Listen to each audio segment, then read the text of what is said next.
আসসালামু আলাইকুম দর্শক, আমি মোটামুটি নিশ্চিত যে আন্তর্জাতিক গণমাধ্যম আল জাজিরাকে দেওয়া আমাদের প্রধান উপদেষ্টার সাক্ষাৎকারটি যারা দেখেছেন অথবা পড়েছেন তারা প্রথমে খানিকটা ধাক্কা খেয়েছেন, আঁতকে উঠেছেন। তার কারণ তিনি সেখানে বর্তমান অন্তর্বর্তী সরকারের মেয়াদ কতটা হবে, মেয়াদ সম্পর্কে যা বলেছেন সেটি আমাদের ধারণার বাইরে, অনেকের ধারণার বাইরে। এবং নির্বাচনের তারিখ সম্পর্কেও তিনি যা মন্তব্য করেছেন একেবারে উদাসীনতার সঙ্গে, সেটি শুনে এটিও আমি নিশ্চিত যে আমরা বা আমাদের মতো অনেকেই আহত হয়েছেন। আজারবাইজানের রাজধানী বাকুতে গিয়েছিলেন আমাদের প্রধান উপদেষ্টা আন্তর্জাতিক জলবায়ু সম্মেলনে যোগ দিতে। সেখানে আল জাজিরার পক্ষ থেকে একটি ইন্টারভিউ নেওয়া হয়েছিল। সেই ইন্টারভিউটি প্রচার হয়েছে রোববার, ভিডিও যে বার্তা, এবং সেখানে তিনি বিভিন্ন প্রশ্নের উত্তর দিয়েছেন। তার মধ্যে তার কাছে সাবেক প্রধানমন্ত্রী শেখ হাসিনা সম্পর্কে প্রশ্ন ছিল যে তিনি তো 10 নভেম্বর শহীদ নূর হোসেন দিবস উপলক্ষে যে বিবৃতি দিয়েছেন সেখানে প্রধানমন্ত্রী হিসেবে নিজেকে উল্লেখ করা, এর বাইরে যখন ডোনাল্ড ট্রাম্প প্রেসিডেন্ট হিসেবে নির্বাচিত হয়েছেন তাকে পাঠানো যে অভিনন্দন বার্তা সম্বলিত একটি বিবৃতি, সেখানেও তাকে নিজেকে প্রধানমন্ত্রী হিসেবে উল্লেখ করা। সে প্রসঙ্গে তিনি বলেছেন যে তিনি নিজেকে অনেক কিছু বলতে পারেন কিন্তু বাস্তবতা তা নয়, এমনকি ভারতও তাকে সাবেক প্রধানমন্ত্রী বলেছেন, সুতরাং আশ্রয়দাতাও তাকে সাবেক প্রধানমন্ত্রী ছাড়া কিছু বলছে না। এবং ভারত থেকে প্রধানমন্ত্রীকে ফিরিয়ে আনার বিষয়ে বা শেখ হাসিনা যে ধরনের বক্তব্য বিবৃতি প্রচার করছেন সে প্রসঙ্গেও তাকে প্রশ্ন করা হয়েছিল। তিনি বলেছেন যে শেখ হাসিনা ভারতে বসে বাংলাদেশকে অস্থিতিশীল করার চেষ্টা করছেন, সেখান থেকে বাংলাদেশে বিক্ষোভের ডাক দিচ্ছেন, এগুলো বাংলাদেশের জন্য উপকারিত নয় বরং অপকারী। তাই ভারতের কাছে তারা এসব বিষয়ে যে নানান বিষয়ে অভিযোগ করেছেন সেই বিষয়ে তিনি বলেছেন, এবং এমনটা হতে থাকলে ভারতের কাছে আবার অভিযোগ করা হবে, এই প্রসঙ্গগুলো তুলেছেন। কিন্তু অন্তর্বর্তী সরকারের সময়সীমার প্রসঙ্গে তিনি যে কথাগুলো বলেছেন, তিনি বলছেন যে আমরা অন্তর্বর্তী সরকার, তার আগে প্রশ্নটি ছিল যে বর্তমান অন্তর্বর্তী সরকারের মেয়াদ কতদিন হতে পারে। আমাদের প্রধান উপদেষ্টা ডক্টর মোহাম্মদ ইউনূস বলেছেন যে স্থায়ী সরকার তো আমরা নই, আর নিয়মিত সরকারের মেয়াদ যেহেতু 5 বছর, আর সংবিধান সংস্কারের মাধ্যমে যে বিষয়গুলো অন্তর্ভুক্ত হতে যাচ্ছে তাতে প্রতিটি সরকারের মেয়াদ হবে 4 বছর। এটি মোটামুটি খানিকটা নিশ্চিত করে তিনি বলেছেন, যেহেতু তার ভাষাতে যেহেতু জনগণ চায় প্রতিটি সরকারের মেয়াদ কমে আসুক তাই 4 বছর করা হবে। আর যেহেতু একটা নির্বাচিত সরকারের মেয়াদ 4 বছর যদি হয়ে থাকে তাহলে অন্তর্বর্তী সরকারের মেয়াদ তার চেয়ে কিছুটা কম হবে, 4 বছর তার হবে না। তার মানে কি, আমরা পুরোপুরি ইঙ্গিত পাচ্ছি যে বর্তমান সরকার 4 বছর ক্ষমতায় থাকবে এমন একটি মানসিকতা তাদের রয়েছে। এবং যখন আমাদের ধর্ম উপদেষ্টা কদিন আগে মন্তব্য করেছিলেন যে আওয়ামী লীগ সরকারের অবশিষ্ট মেয়াদ পূরণই এই সরকারের লক্ষ্য, অর্থাৎ আওয়ামী লীগের পতন হলো আগস্ট মাসে, জানুয়ারিতে তারা নির্বাচিত হয়েছিল, সেই হিসেবে আওয়ামী লীগ সরকারের মেয়াদ ছিল আরও 4 বছর 4 মাস। এটি নিয়ে তুমুল সমালোচনা তৈরি হয়েছিল।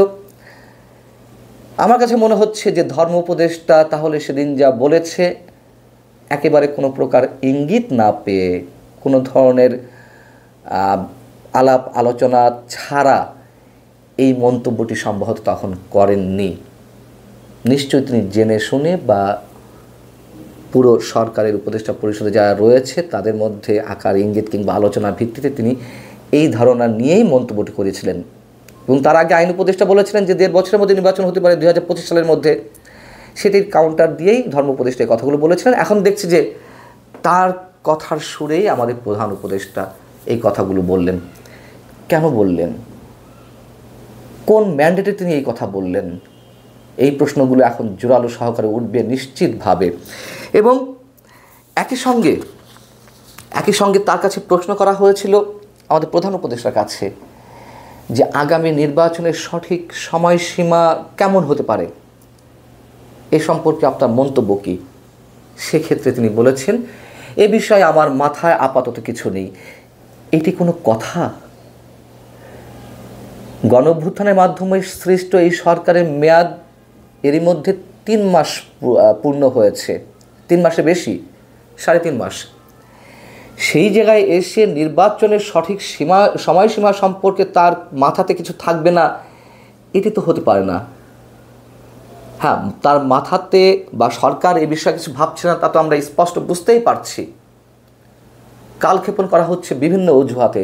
সংস্কারকে সামনে নিয়ে আসা হয়েছে অজুহাত হিসাবে, সংবিধানকে সামনে নিয়ে আসা হয়েছে অজুহাত হিসাবে। যেহেতু এই সরকার অনেক প্রলম্বিত করতে চায় নির্বাচনের সময়সীমাটাকে, সেই জায়গা থেকে যেই স্পষ্ট বক্তব্য আমাদের প্রধান উপদেষ্টার মুখ থেকে পেলাম, সেটি অবশ্যই অশনি সংকেত। এবং এর আগের ভিডিওতে আমি জানিয়েছি, বা আপনারা সবাই জানেন, আমি বলি আর না বলি, কীভাবে আন্তর্জাতিক গণমাধ্যমগুলো তাদের বিভিন্ন বিশ্লেষণ থেকে অশনি সংকেতের ইঙ্গিত দিচ্ছে এবং দেশ সামরিক শাসনের দিকে যেতে পারে এমন ইঙ্গিত আন্তর্জাতিক গণমাধ্যম নয়, আন্তর্জাতিক বিভিন্ন গবেষণা সংস্থা থেকেও এই আশঙ্কা প্রকাশ করা হচ্ছে। খুব স্বাভাবিক, একটা অনির্বাচিত সরকার দীর্ঘমেয়াদে একটা রাষ্ট্র কখনো পরিচালনা করতে পারে না, কোনো অবস্থাতেই না, যত বিজ্ঞ ব্যক্তিরাই সেই সরকারে থাকুক না কেন। তার কারণ তাদের সঙ্গে জনগণের সরাসরি কোনো সম্পর্ক নেই। এবং অনেকে বলছেন যে আমাদের প্রধান উপদেষ্টা সহজ সরল টাইপের মানুষ, তিনি আসলে অনেক কিছু বিষয়ে নিশ্চিত করে কিছু বলতে পারছেন না। আমি এই বিষয়গুলোর সঙ্গে দ্বিমত পোষণ করি বিনয়ের সঙ্গে। যে মানুষটি আন্তর্জাতিকভাবে এমন খ্যাতিসম্পন্ন, যে মানুষটি 3-0 নিয়ে তার ধারণা প্রকাশ করছেন, অঙ্কের হিসেব নিকেশ তিনি খুব ভালো জানেন, যে মানুষটি সারা বিশ্বে তার মডেল ছড়িয়ে দিয়েছেন এবং অর্থনীতি বিষয়ে তার নিশ্চয়ই তার যে ধারণা, তার যে অভিজ্ঞতা নিশ্চয়ই কোনো অংশ কম নয়। এত কঠিন কঠিন হিসাব যার রয়েছে, তিনি রাজনীতির হিসেবটা না বুঝুন, জনগণ কি চায় তা তো তার বোঝা উচিত। অতএব তিনি সহজ সরলভাবে সব কথা বলে ফেলবেন বা তিনি কিছু বুঝতে পারছেন না, এটা আমরা বিশ্বাস করতে চাই না। মির্জা ফখরুল ইসলাম আলমগীর কদিন আগে একটি মন্তব্য করেছিলেন যে তিনি সম্মানী মানুষ, আমরা চাই তার কোনো অসম্মান হোক, এমনটা আমরা চাই না। আমরাও তেমনটা মনে করি।